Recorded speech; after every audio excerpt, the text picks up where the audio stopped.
Hi everyone and welcome to my channel. Today we're going to be making a dish perfect for fall time, especially since this month is Oktoberfest, and it's super easy and quick.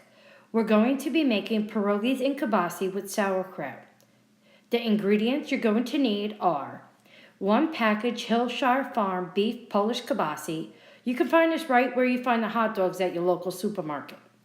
1 27-ounce can shredded sauerkraut, and you're going to want to drain and rinse the sauerkraut to remove any bitterness. 1 box Mrs. T's classic onion pierogies, a half a large onion chopped. You can cut it to your preference whether it's chopped, sliced, or even dicing it, and 4 tablespoons of butter. Okay, let's get started. Here you're going to want to cut your onion. Like I said, it doesn't have to be perfect. You could cut it like the recipe says and chop it, or you could slice it or dice it. It all depends on your preference. Just as long as you include it in the recipe for flavor. And place the onion in a bowl and set it aside. Next, you're going to open your package of kielbasa and cut it into 1-inch bite-sized pieces. Now that all your ingredients are prepped, it's time to get the pierogies ready. Bring 2 quarts of water in a pot to a boil. Once the water is boiling, drop the pierogies in and boil for about 5 to 7 minutes. It's important that you do not wait for the water to reboil. You want to start timing them as soon as you place them in the pot. When the time is up, drain your pierogies. Next, you're going to saute the pierogies in a saucepan. Try to use one that has high sides. You're going to take 1 tablespoon of butter on medium heat, and once it's melted, place the pierogies into the pan. You're going to brown them on both sides.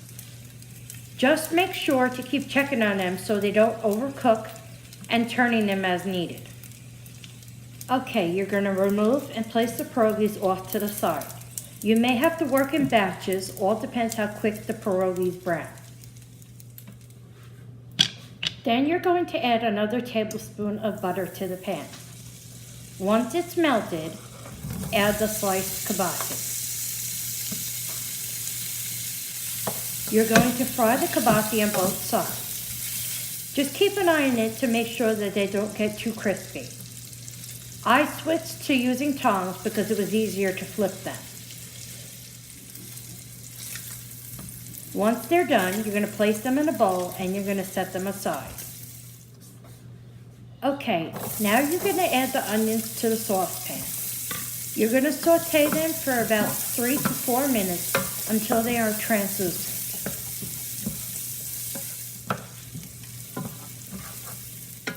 Okay, you're going to add the sauerkraut you drained and rinsed beforehand to the pan. And you're going to break it up with a wooden spoon, and you're going to add your last 2 tablespoons of butter to the pan so that the sauerkraut doesn't stick or burn. You're going to saute the sauerkraut until it's golden. Then, once it's golden, you're going to add your pierogies and kielbasa back to the pan. And stir until it's combined. You're going to turn off the heat, and you're going to cover it to keep it warm until you're ready to serve. And that's it. I really hope you enjoy this recipe as much as my family does. Time to dish yourself up a plate and enjoy. Thanks for watching. Be sure to like this video and give it a thumbs up, and don't forget to subscribe before you leave. Enjoy.